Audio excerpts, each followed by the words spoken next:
13도. 이것은 바로 지금 당신의 마당 2m 아래의 온도입니다. 어제도 13도였고 지금도 13도이며 내년 1월에도 여전히 13도일 것입니다.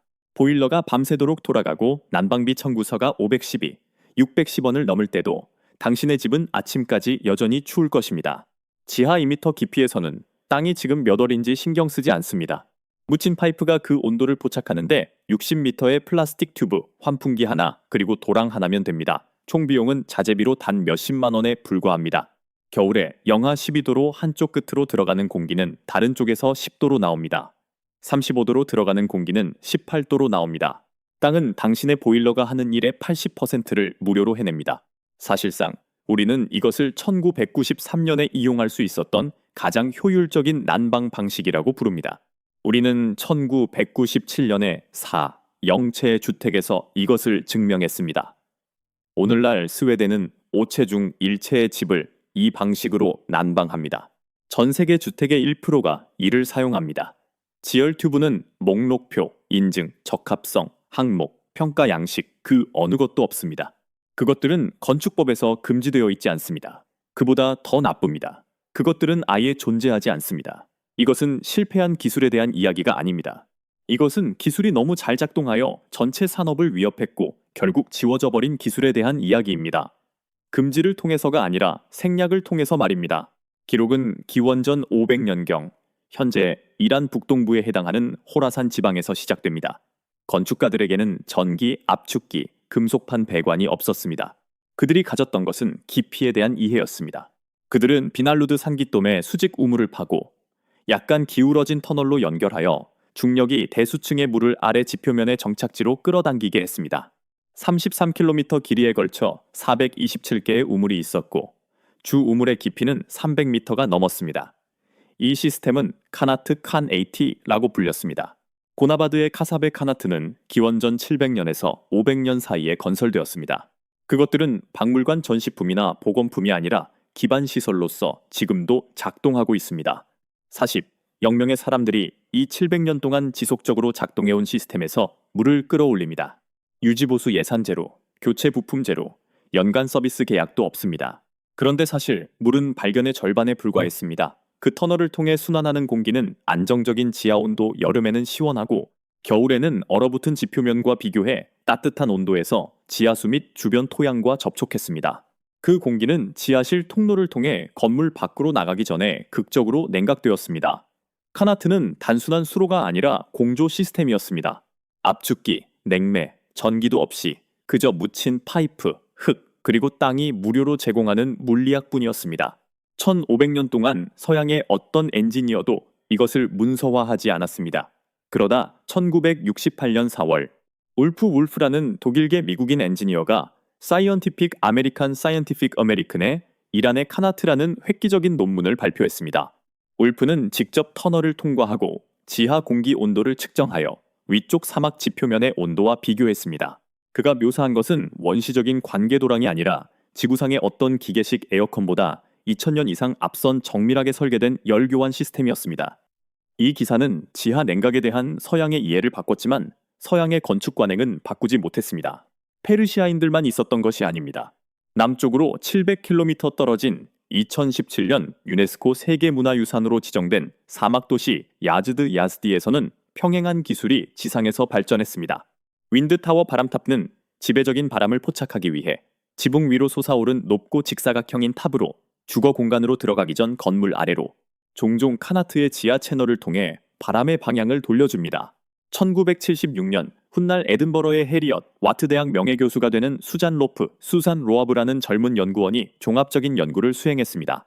실질적으로 그녀는 야즈드에만 여전히 서 있는 713개의 윈드타워를 셌습니다.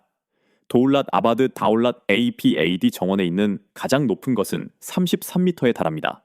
가장 정교한 세슈 바드기르 앞 안바르 시시뱃길 AB 안바는 6개의 윈드타워를 사용하여 저장된 물을 가장 더운 여름철 내내 빙점에 가까운 온도로 냉각시킵니다. 2년 후인 1978년 2월, 이란 출신 엔지니어 메디 바하도리가 실질적으로 사이언티픽 아메리칸의 이란 건축의 수동 냉각 시스템을 발표했습니다. 그는 윈드타워, 카나트 결합 시스템을 완전히 통합된 수동형 에어컨 네트워크로 문서화했습니다. 여름 최고 기온이 45도를 넘는 도시에서 측정된 온도 감소는 섭씨 10도였으며 압축기, 전력망 연결, 월별 청구서가 전혀 없었고 이 원리를 발견한 문명은 이란뿐만이 아니었습니다.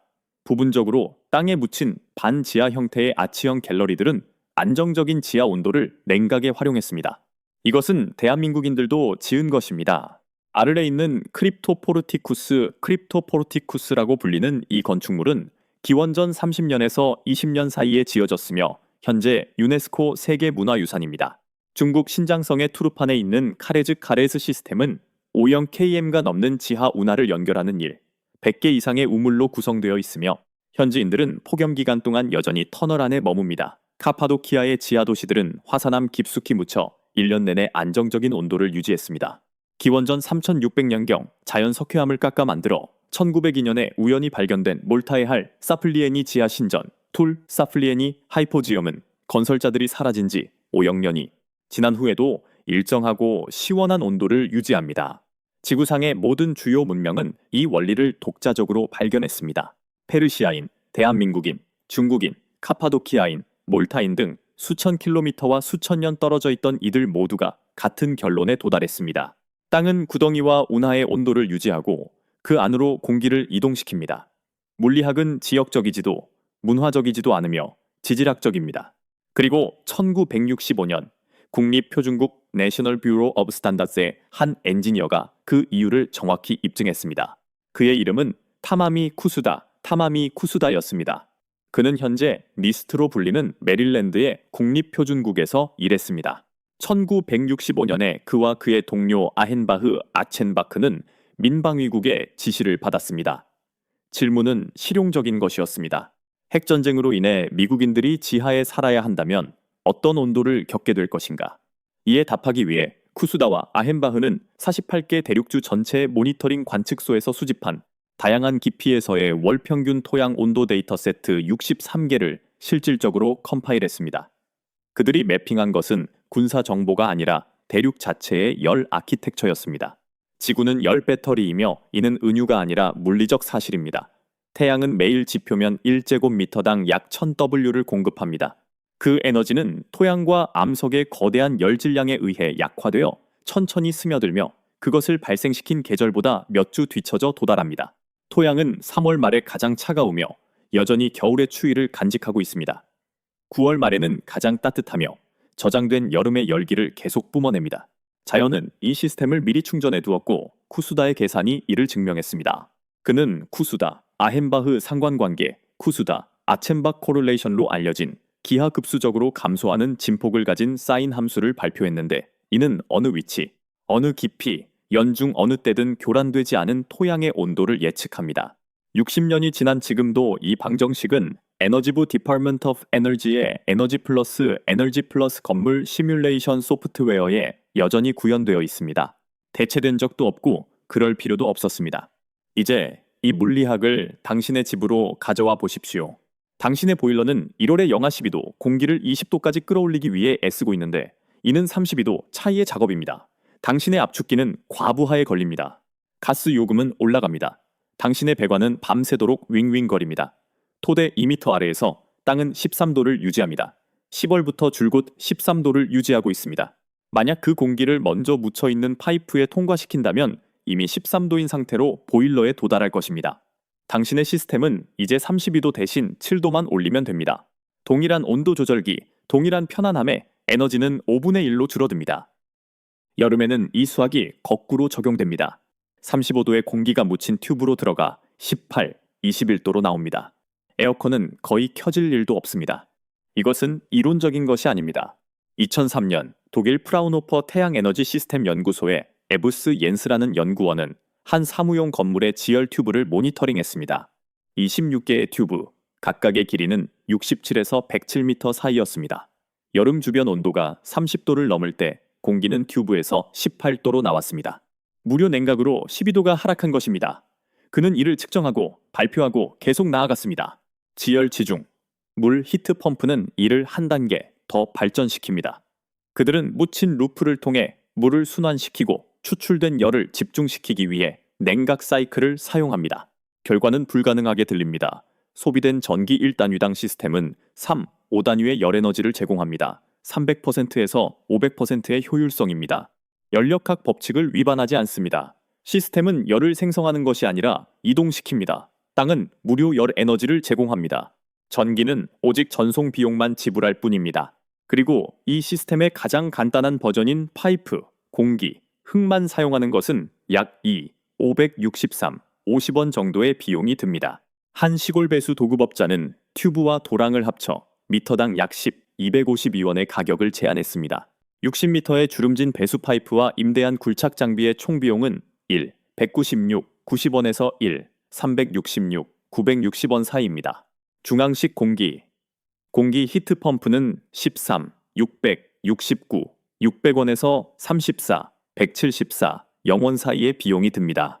수직형 지열 히트 펌프는 42, 717, 500원에서 76, 891, 500원 사이의 비용이 듭니다. 같은 물리학, 같은 열 배터리인데도 가격은 몇 분의 1에 불과합니다. 지하에 움직이는 부품도, 냉매도, 연례 검사도 없으며 파이프의 수명은 50년에서 100년입니다.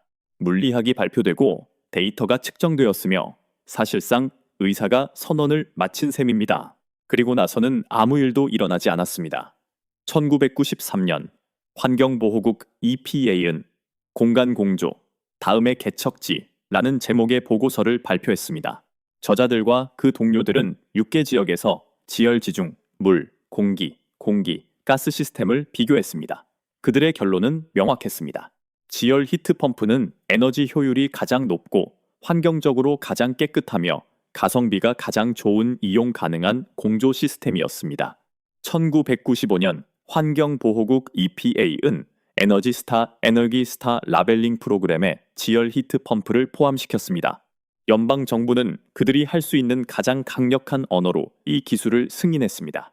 그러고 나서 대규모 증거가 나왔습니다. 1994년부터 1997년까지 육군은 61억 532만 원 규모의 에너지 성과 계약을 체결하고 지열 히트 펌프를 사용하여 4.0세대의 군인 가족주택을 현대화했습니다. 이 프로젝트는 수직으로 0m 이상을 뚫고 110만 미터의 파이프를 설치하는 작업을 수반했습니다. 자, 이 작업이 끝난 후 그들은 독립적으로 결과를 평가했습니다. 수치는 해석의 여지를 남기지 않았습니다.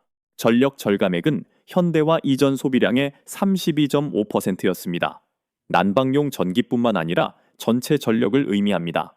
피크 시간대의 수요 감소율은 40%였습니다.